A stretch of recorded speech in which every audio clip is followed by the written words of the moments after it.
ओम नमो नारायणा। स्वागत है आपका संतोषी माता व्रत कथा में। हिंदू धर्म में संतोषी माता व्रत कथा का बहुत गहरा और आध्यात्मिक महत्व है। यह व्रत मुख्य रूप से पारिवारिक और शांति, सुख, समृद्धि, धैर्य और मनोवांछित फल की प्राप्ति के लिए किया जाता है।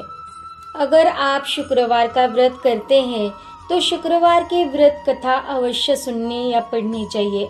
ऐसा करने से माता की पूजा अर्चना संपूर्ण होती है।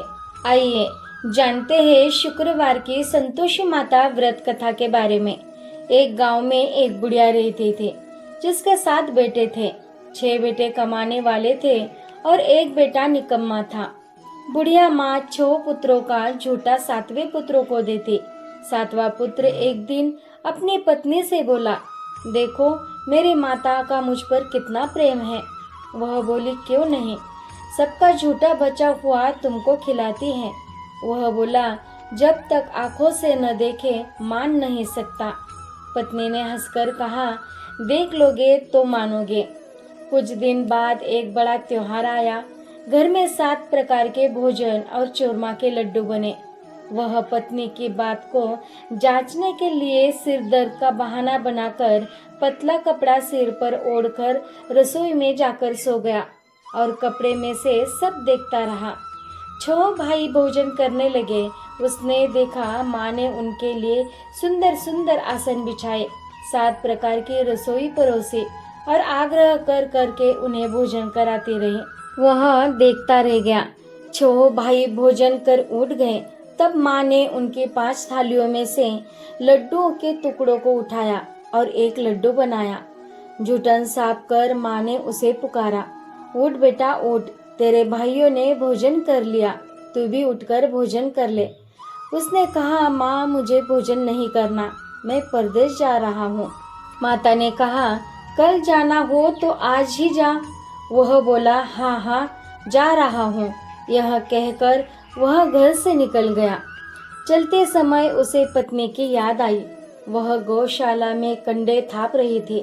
वहां जाकर वह बोला, मेरे पास तो कुछ नहीं है, यह अंगूठी है, सो ले लो और अपनी कोई निशानी मुझे दे दो।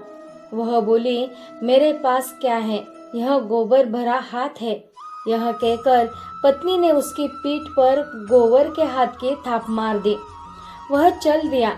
चलते चलते दूरदेश में पहुंचा। वहां एक साहूकार की दुकान थी। वहां जाकर बोला, सेठ जी मुझे नौकरी पर रख लो। साहूकार को नौकर की सख्त जरूरत थी। साहूकार ने कहा, काम देखकर तनख्वाह मिलेगी। उसने कहा, सेठ जी जैसा आप ठीक समझे। उसे साहूकार के यहाँ नौकरी मिल गई। वह वहां दिन रात काम करने लगा।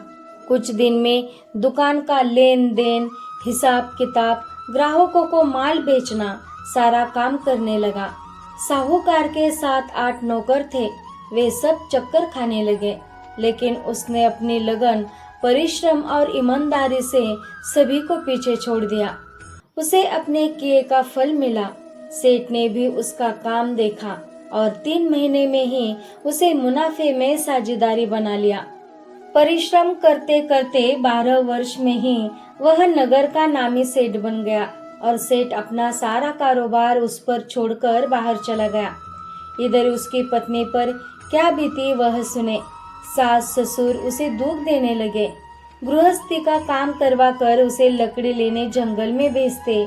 इस बीच घर की रोटियों के आटे से जो भूसी निकलती उसकी रोटी बनाकर रख दी जाती और फूटे नारियल की नरेली में पानी दिया जाता। इस तरह दिन बीतते रहे। एक दिन वह जंगल में लकड़ी लेने जा रही थी। तब उसे रास्ते में बहुत स्त्रियां संतोषी माता का व्रत करती दिखाई दी। यह वहां खड़ी होकर पूछने लगी, बहनों यह तुम किस देवता का व्रत करती हो और इसके करने से क्या फल होता है? इस व्रत के करने की क्या विधि है? यदि तुम अपने इस व्रत का विधान मुझे समझा कर कहोगी तो मैं तुम्हारा बड़ा एहसान मानूंगी। इनमें से एक स्त्री बोली, सुनो, यह संतोषी माता का व्रत है। इसके करने से निर्धनता, दारिद्रता का नाश होता है, लक्ष्मी आती है, मन की चिंताएं दूर होती है, मन को प्रसन्नता और शांति मिलती है। नुपुति को पुत्र मिलता है। प्रीतम बाहर गया हो तो वह शीघ्र लौट आता है। कुंवारी कन्या को मन पसंद वर मिलता है। चलता मुकदमा खत्म हो जाता है। कलह क्लेश की निवृत्ति हो, मुख शांति होती है। घर में धन जमा हो, धन जायदाद का लाभ होता है तथा और भी मन में जो कुछ कामना हो सब संतोषी माता की कृपा से पूरी हो जाती है। इसमें संदेह नहीं है। वह पूछने लगी, यह व्रत कैसे किया जाता है, यह भी बताओ तो बड़ी कृपा होगी। वह श्री कहने लगी, बिना परेशानी श्रद्धा और प्रेम से जितना बन सके प्रसाद लेना।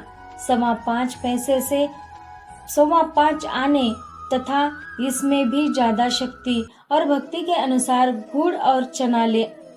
हर शुक्रवार को निराहार रहकर कथा कहना सुनना। इसके ओम बीज कम नहीं टूटे। लगातार नियम पालन के करना। सुनने वाला कोई न मिले तो घी का दीपक जलाकर उसके आगे जल के पात्र को रखकर कथा कहना, परंतु नियम न टूटे। जब तक कार्य सिद्ध न हो नियम पालन करना और कार्य सिद्ध हो जाने पर व्रत का उद्यापन करना। 3 मास में माता पूरा फल प्रदान करती है। यदि किसी के ग्रह खोटे हैं तो भी माता 1 वर्ष में अवश्य उनको अनुकूल करती है। कार्य सिद्ध होने पर ही उद्यापन करना चाहिए, बीच में नहीं। उद्यापन में 2.5 सेर आटे का खाजा तथा इसी अनुसार खीर तथा चने का साग बनाना। 8 बच्चों को भोजन कराना। जहाँ तक मिले देवर जेठ भाई बंधु कुटुंब के लड़के दे लेना। न मिले तो रिश्तेदारों और पड़ोसियों के लड़के को बुलाना, उन्हें भोजन कराना। यथाशक्ति दक्षिणा दे। माता का नियम पूरा करना। ध्यान रखना उस दिन घर में कोई खटाई न खाए। यह सुन वह वहां से चल दी।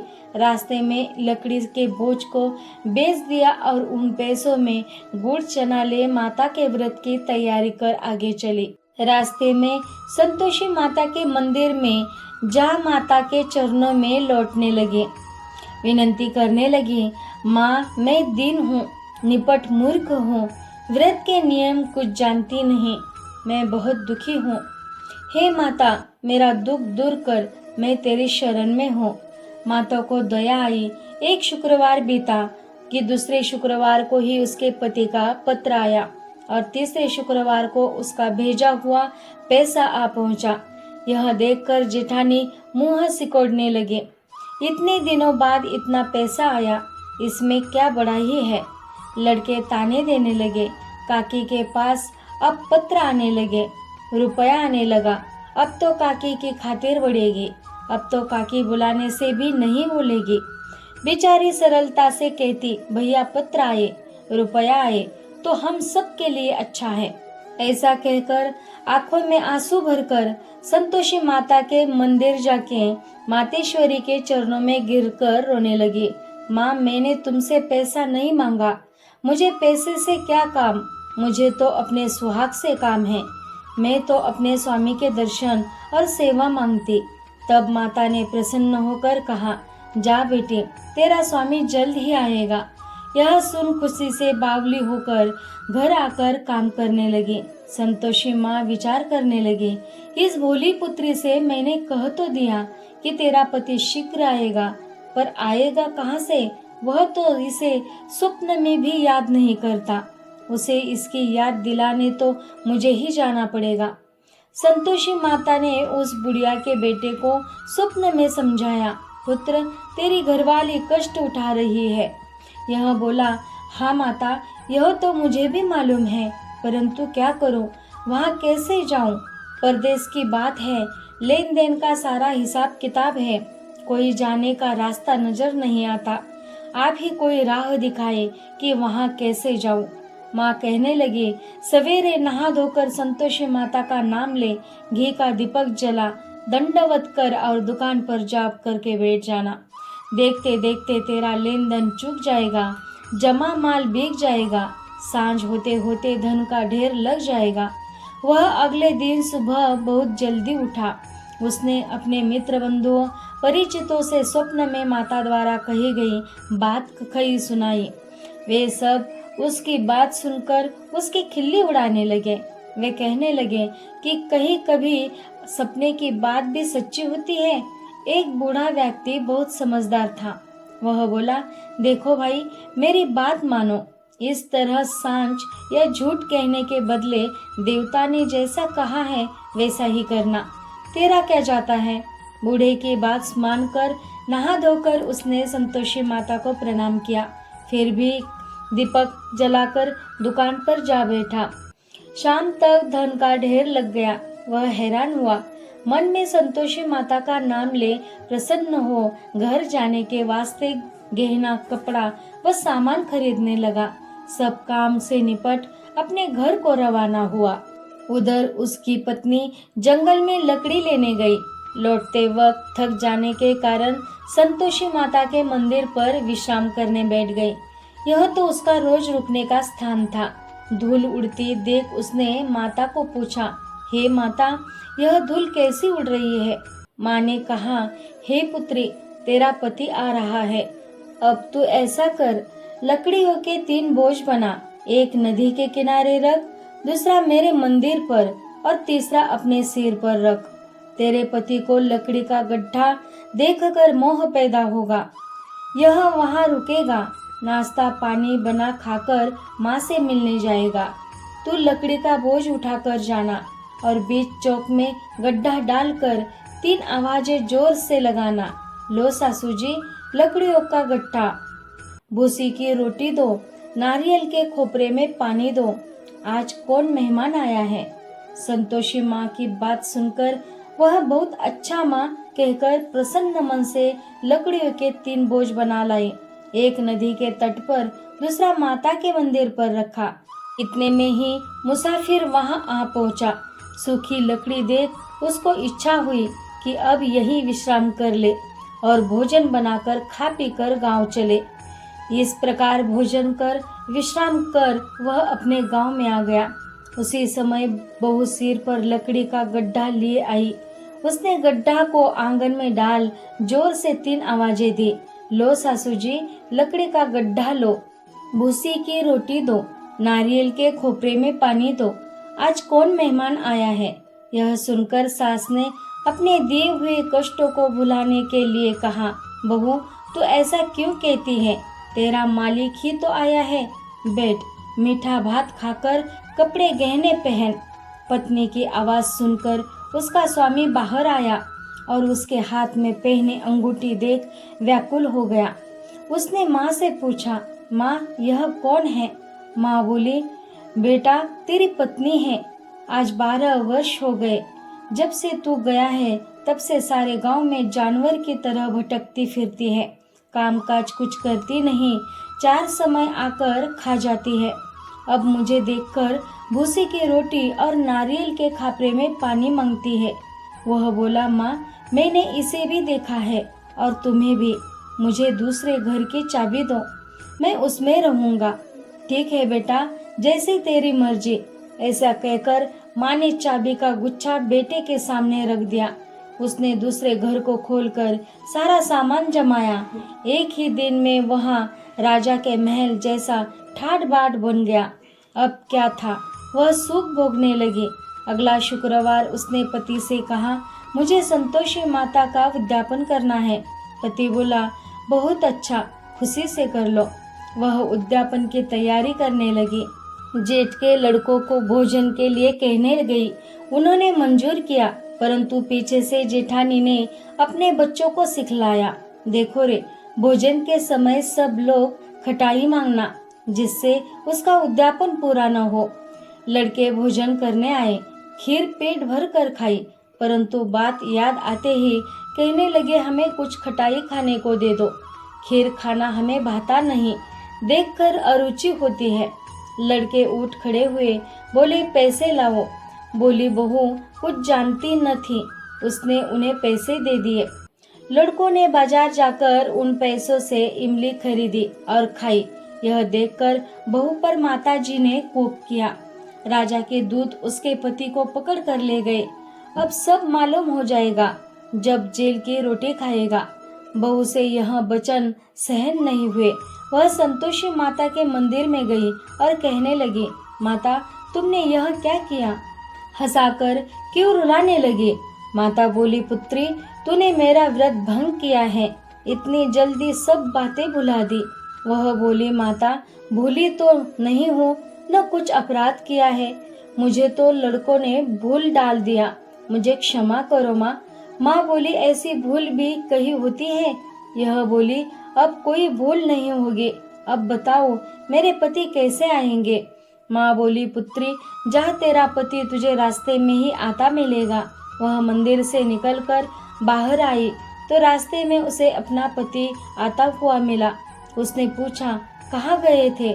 वह बोला, इतना धन जो कमाया है उसका कर राजा ने मांगा था, वह भरने गया था।